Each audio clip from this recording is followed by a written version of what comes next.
Hai guys, Assalamualaikum warahmatullahi wabarakatuh. Kali ini saya lagi ada di Kota Baru guys. Kita bikin video lagi tentang pleci kita bawa ke Kota Baru men. Kita gantang di sini biar bersaut-sautan sama yang liar, sama pleci liar. Ini saya bawa si jangkrik nih, si jangkrik sama si tato.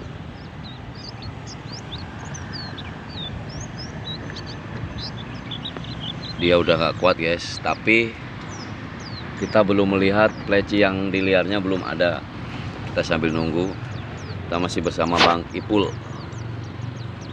Wis, suasananya enak sekali guys. Perumahannya mantap.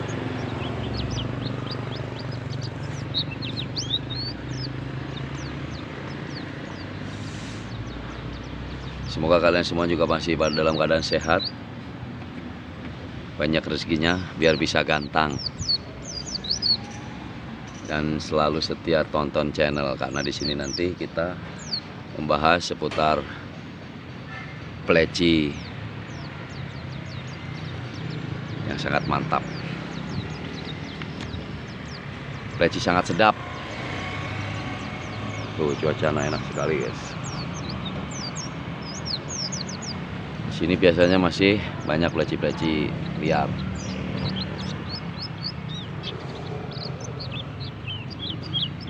Mungkin plecinya masih touring. Oke, sambil kita tunggu tah. Nah, ini ayahnya. Samar-samar kita dengar guys. Oke. Nah, di sini bisa kita lihat guys. Ini kondisinya memang lagi rada kurang enak. Agak kurang enak tuh, bisa kelihatan tuh bulunya masih belum rapi. Ya walaupun nggak ada yang copot, tapi kelihatan burung masih kurang nyaman. Beda sama si jangkrik. Si jangkrik buntutnya udah rapi, ekornya kan, bulu-bulunya udah padat, udah kelihatan singset. Ciri-ciri pleci yang siap gantang sama pleci yang istilahnya masih nanggung, masih setengah-setengah. Jadi disebut gacor di rumah, gacor, tapi ketika kita bawa ke lapang tampilnya masih belum bisa maksimal. Nah, beda sama yang kondisinya memang bisa disebut sudah satu titik. Nah, di video kali ini bisa kita lihat respon pleci ketika kita bawa ke tempat yang menurut dia asing. Dia lebih sering memandang-mandang ke atas, jadi masih adaptasi dia. Karena di atas juga ada suara kutilang. Kutilangnya juga lagi membunyikan tanda bahaya. Nah, itu kutilangnya di atas. Kita berharap sih nanti bisa ketemu sama pleci liar. Biar dia langsung bunyi dengan keras dan mengeluarkan semua materi-materinya. Itu tujuan kita untuk bikin video kali ini. Jadi keseruan dan keasikan ketika pleci kita bawa di tempat yang masih banyak plecinya di atas.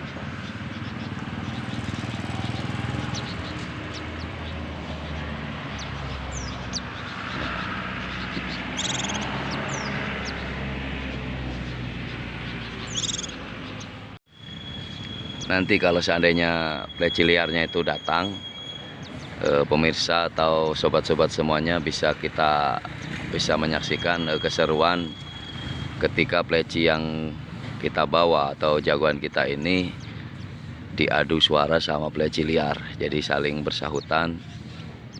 Mantap sekali nanti.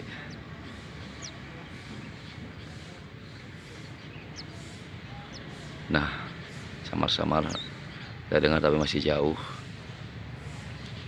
Sekarang kita bawa supaya pleci kita bunyi, kita simpan di pohon ya. Dan ini alhamdulillah pleci liarnya udah datang, tapi nah cuman itu pleci kita sudah simpan di sana, tapi pleci kita bukannya nyadar, jadi tanda bahaya karena kepancing sama suara kutilang ini. Kutilang ini dia terus kayaknya dia lagi ada sarangnya, jadi nah nih dia diadu lah. Jadi dia merasa keganggu dengan kedatangan kita, guys. Jadi dia terus menyembunyikan bahaya, makanya pleci kita juga nggak mau bunyi. Repot juga kan. Ya kita tunggu dulu biar sama-sama saling bersahutan nanti. Duh.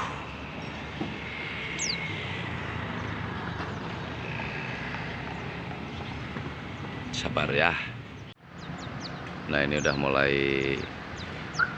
kedengeran bunyi-bunyi. Jadi intinya saya bikin video ini tujuannya yaitu melatih atau mengasah kemampuan pleci sebelum benar-benar kita rutin bawa ke lapang.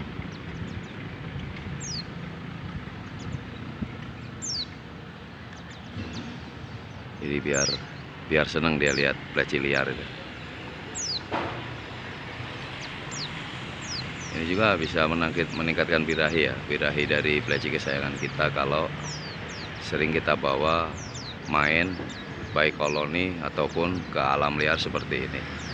Jadi diketemukan sama pleci yang benar-benar masih dari alam.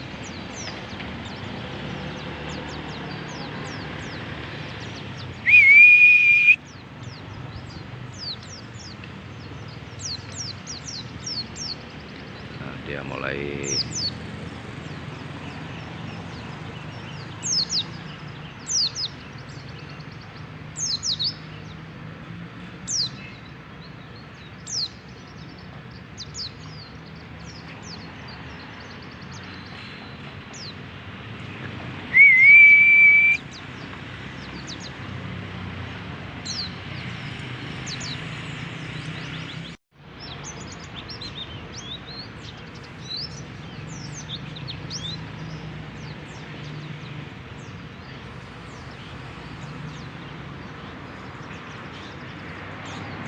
memang pleci kita kalau sudah datengin atau disamperin sama pleci liar itu, yang terjadi pleci kita jadi salah tingkah.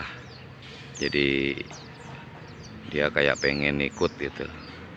Jadi justru dominannya malah langsung naik birahi.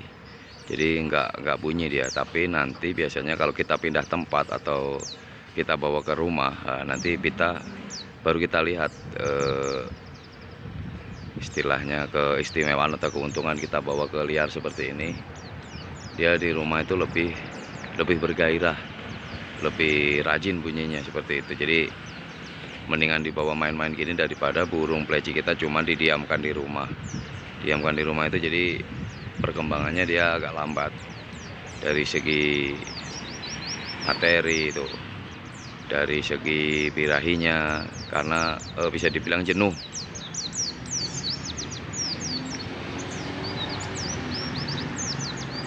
Nah ya kan, kalau kita bawa ini burung tuh lebih fresh, lebih ceria seperti itu. Ibarat kita kalau lebih sering komunikasi sama seseorang itu kan, kita lebih sering untuk merawat diri lah ya, seperti itu bisa saja.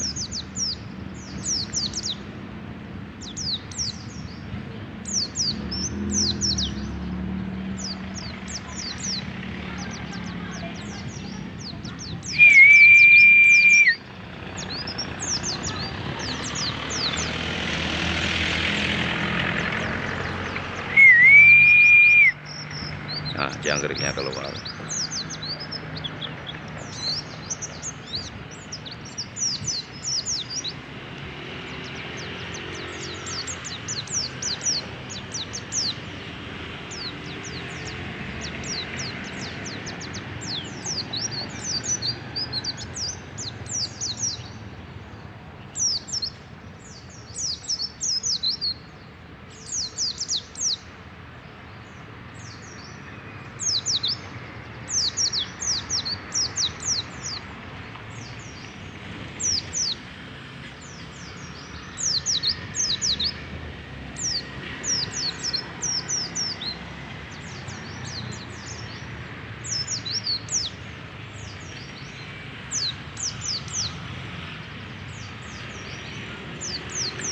dulu si jangkrik ini saya beli harga bahan ya, bisa dibilang cetak sendiri.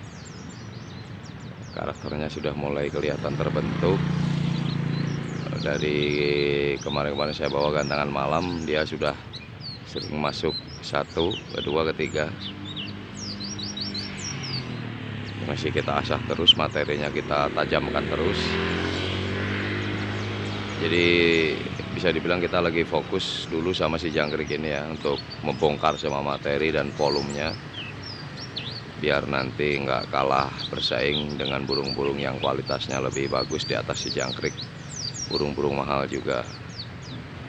Karena untuk penilaian itu yang dinilai bukan hanya dari segi materi mewah atau itu, tapi kestabilan burung juga menjadi acuan penilaian untuk para juri. Burung mewah, burung bagus, kalau dia nggak stabil di lapang masih kalah sama yang burung materinya mungkin agak kurang tapi dia lebih stabil. Karena biasanya di setiap IO itu batasan loncat untuk pleci itu biasanya 3 kali loncat. Jadi ya kita sambil berproses, sambil para sobat-sobat pleci mania juga mengikuti prosesnya. Mudah-mudahan tidak mengecewakan. Nah, ini untuk si tato kita bunyikan di sini. Biar bersaut-sautan sama si jangkrik. Nah, materinya juga udah mulai keluar ya.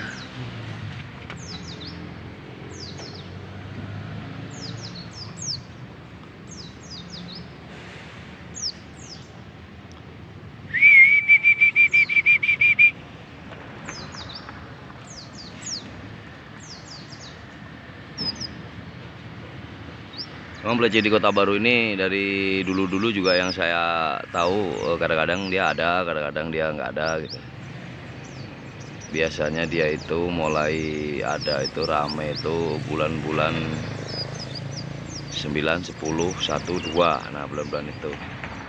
Nah, bulan-bulan kayak gini kan seperti yang kita tahu, pohonnya, daun-daunnya pada merangkas, pada turun, jadi pleci jarang untuk beranak. Karena ini sekarang ini udah mulai jarang-jarang hujan. Mungkin plecinya masuk ke dalam komplek ke sana, jadi jarang keluar.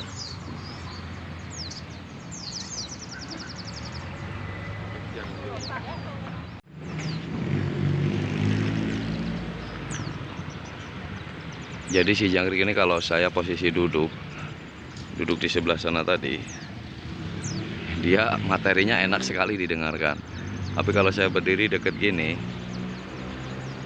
ya udah nggak seperti yang tadi gitu. Jadi intinya masih demam kamera dia. Nah, kalau mau saya simpen gini, kita nggak bawa tripod, jadi dapat juga yang keganggu dengan burung yang datang tadi. Ada burung piit, yang lagi nyari sarang. Kenapa dia ngeliatin ke atas terus, pantesan.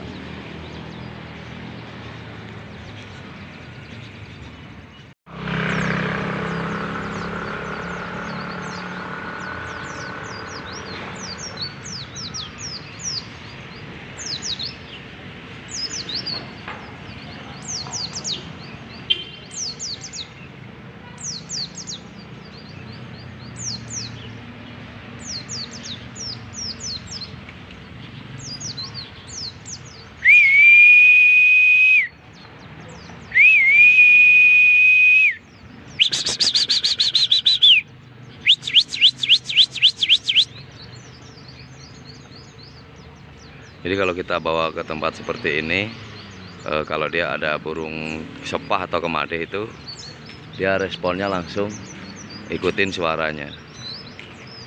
Ada suara tuh, tet. Ada suara lakbet juga, dia langsung ikut suara lakbet.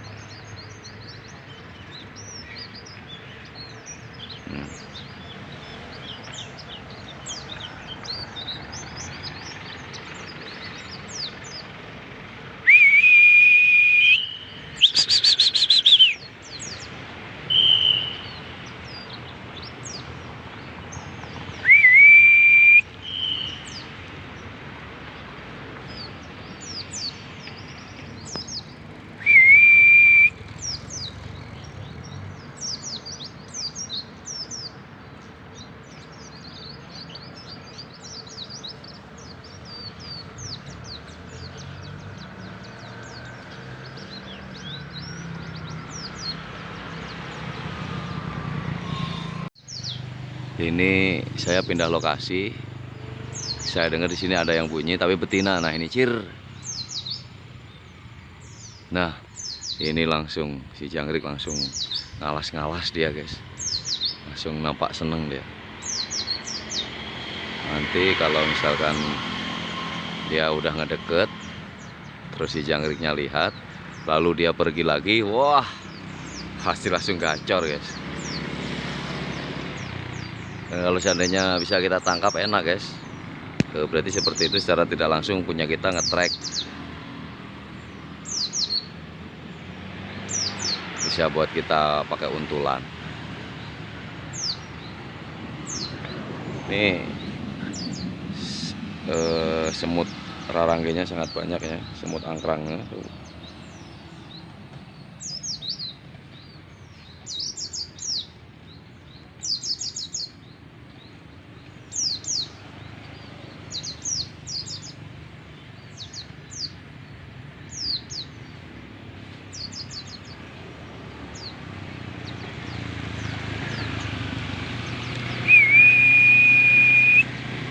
Kita tunggu dia bernyanyi.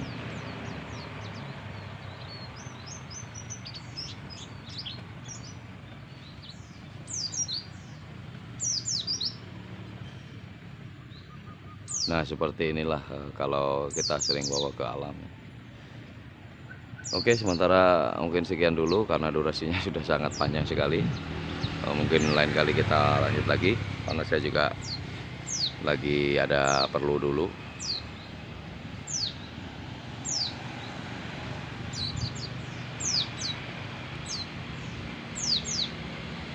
Oke, assalamualaikum warahmatullahi wabarakatuh. Semangat terus, jangan pernah menyerah. Tetap optimis bahwa burung kita juga bisa seperti burung mereka. Assalamualaikum warahmatullahi wabarakatuh. Mantap.